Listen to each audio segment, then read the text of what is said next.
Este é o grupo de defesa se preparando. A diretriz lançada pelo governo. Não venha recriminar a lei.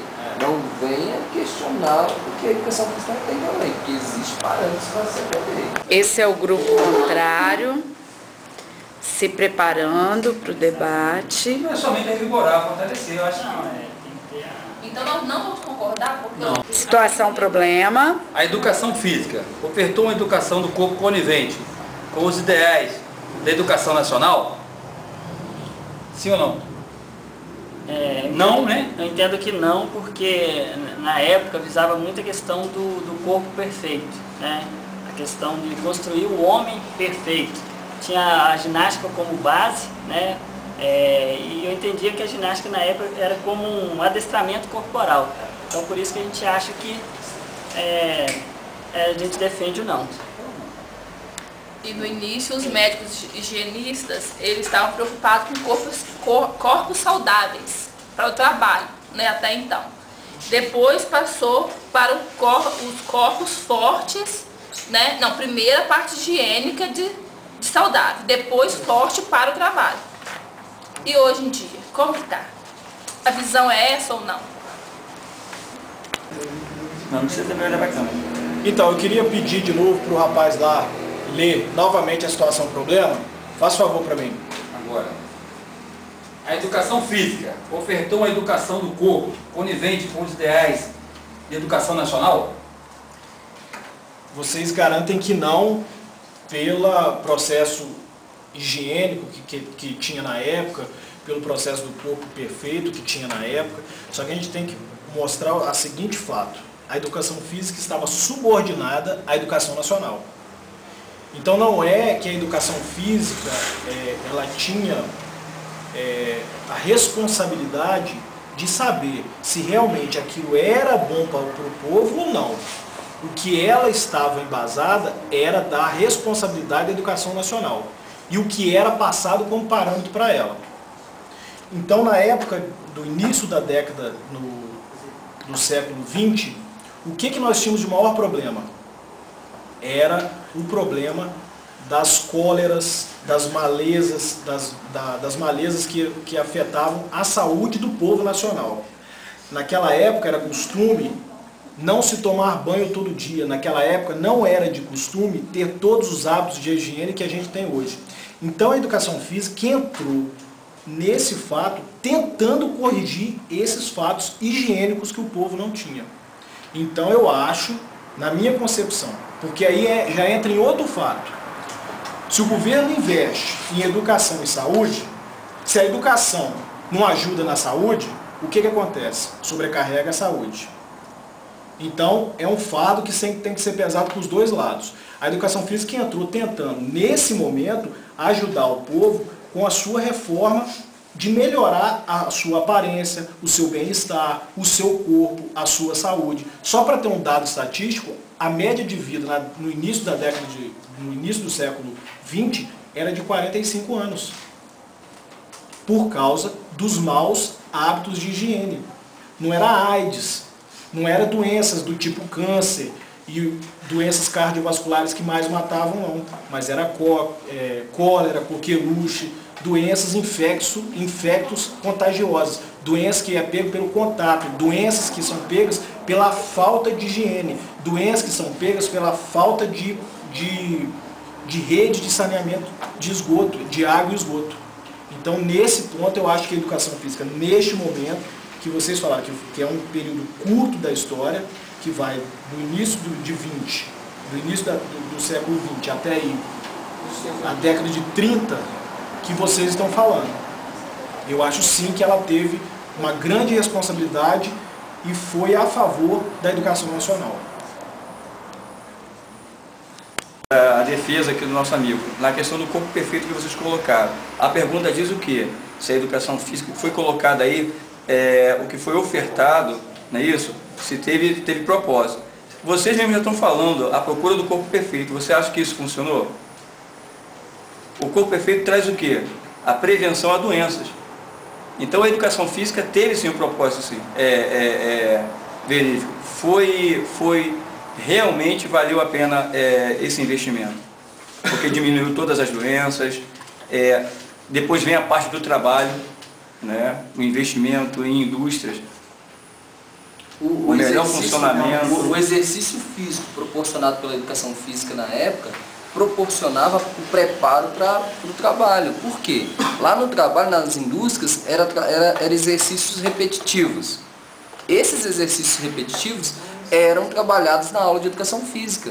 Então, atendia ao que os parâmetros pediam, os parâmetros curriculares de educação física da época lá, o que pedia o que existia de lei maior, a educação física atendia, que era o preparo para o trabalho. O que era? Condicionar o físico daquelas pessoas para que eles trabalhassem de forma adequada, sem causar nenhum tipo de lesão, nenhum tipo de defeito ou mal à saúde daquela pessoa. Até mesmo afastamento do trabalho, que a gente sabe que hoje uma das principais causas de afastamento do trabalho são as doenças, tendinite, DORT, doenças relacionadas ao trabalho, depressão. Hoje a depressão é o que mais afasta do trabalho. Então a educação física naquela época preparava o indivíduo para isso aí. E o lazer? O lazer? Na época não pedia isso. Nesse período, o lazer na época nem era um estilo de vida. Não existia lazer. Pergunta a sua mãe se ela sabe o que é lazer. O que existia de lei maior na época. Ela sabe agora. Aí a colega já está falando da LDB. É um novo parâmetro. A reforma educacional que ocorreu. Aí nós temos que falar da educação física hoje. Hoje atende novamente. Mas então o termo educação física está fora do parâmetro deles, porque não continham o lazer, o físico em totalidade. Porque eu reconheço que estudar o corpo físico é você trabalhar o intelectual, o emocional, a saúde, a experiência da pessoa, o lazer dela. Mesmo que não dissesse lazer, mas eu acho que toda pessoa, quando ela trabalha com o corpo dela, ela tem que ter alguma coisa para escapar daquilo que é adestrado. É sentir prazer naquilo que está fazendo. E não repetir. Quantas vezes foi passado isso para nós, nos inícios da nossa faculdade, sobre aquele autor que fala, o mudinho lá que fazia o parafuso. Lembra? Charles Chaplin. Porque ele ia lá e totalmente adestrado. Ele ia lá, colocava o parafuso soltava, ele ia lá, até ele entrar nas engrenagens, não sabia mais o que fazia. Ele foi o quê? Estafado de tanta coisa que ele fez. Por quê? Porque, na verdade, é um estudo da educação física, mas cadê o físico? Passou do limite, porque ele fazia mais. E o físico? Mas eu tô ainda. Porque o físico não funciona sozinho. Tem que ter a mente, tem que ter a junção para que haja qualidade, até no trabalho. Se a pessoa não está bem, quer dizer que o trabalho não vai sair bem. E mesmo naquela época, mesmo não constando isso em papéis, em sala de aula ou onde fosse que a educação acontecesse, tinha que ter essa parte mental também, para a pessoa ficar bem. Em relação ao que a colega falou em relação ao físico e o mental, Concordo.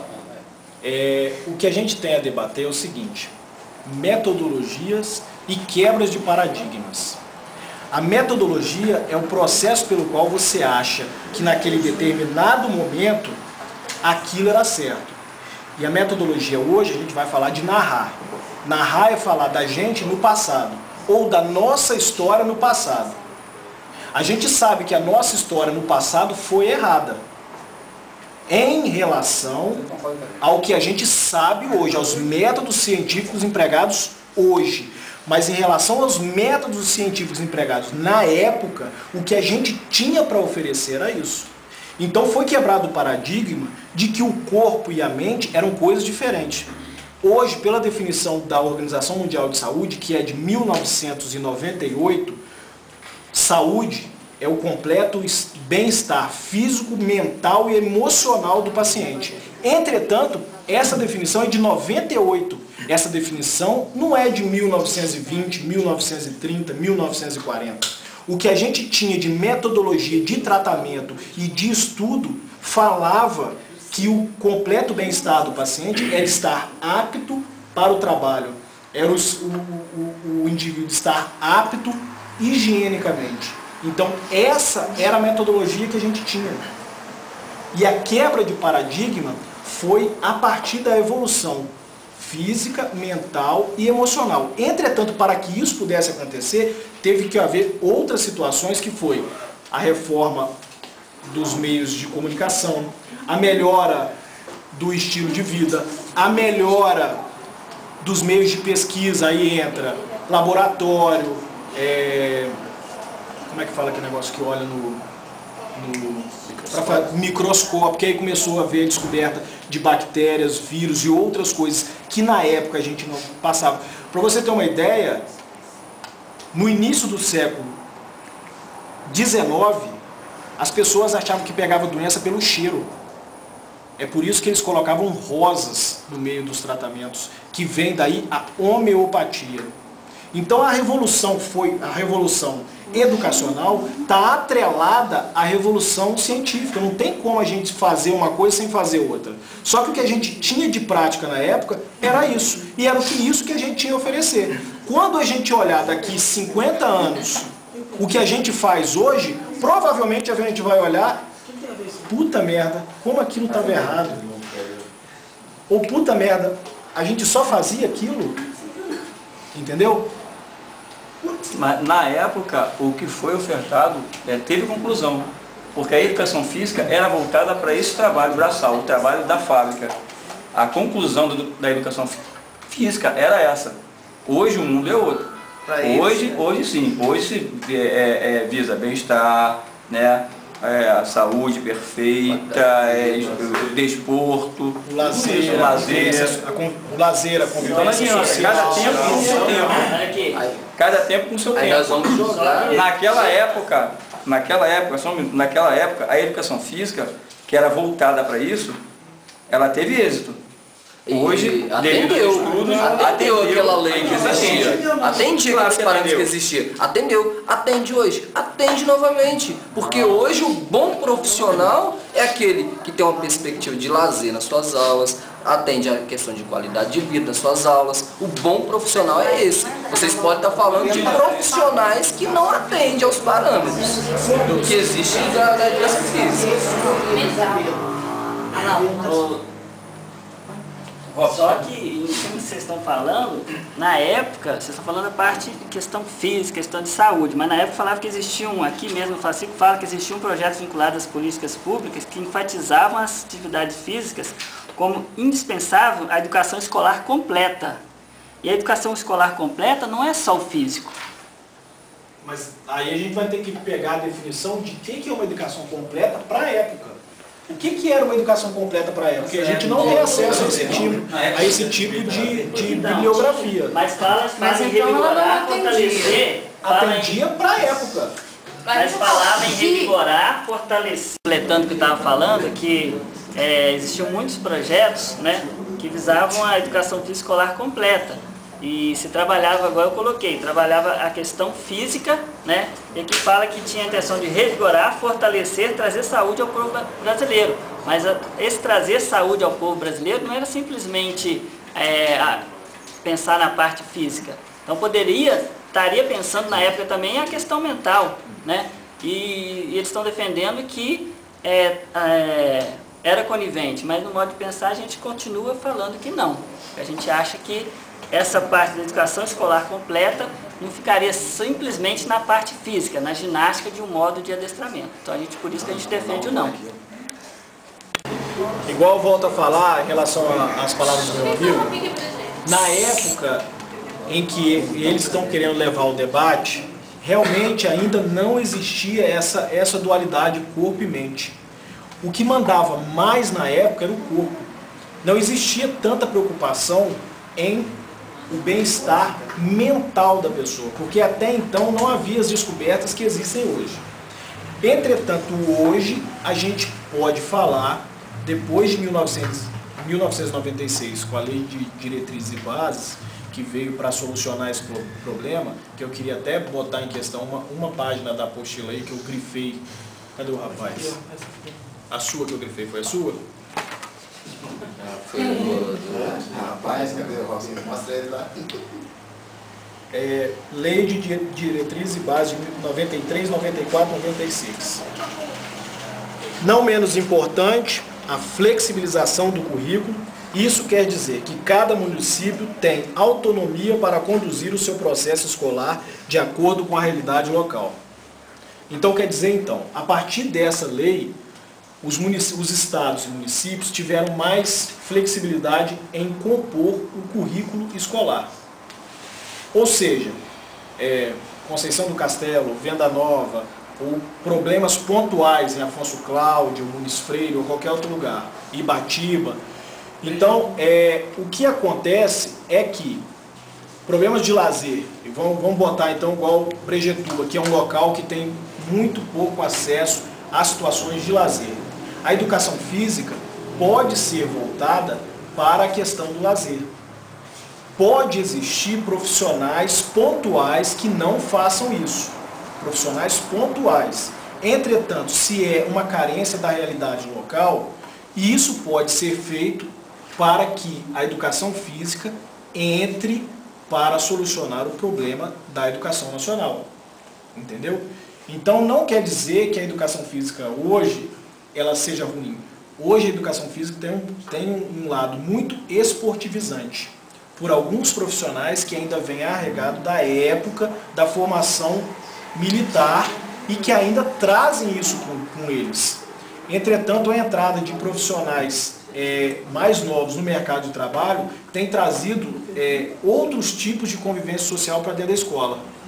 Ginástica, que não era muito comum, danças, que não era muito comum, capoeira, que não era muito comum, jogos que não eram muito comuns, entendeu? Então, esses fatos, associados a uma melhor formação do profissional e associado à realidade da época e do local, prova ainda hoje que a educação física atende aos parâmetros curriculares nacionais.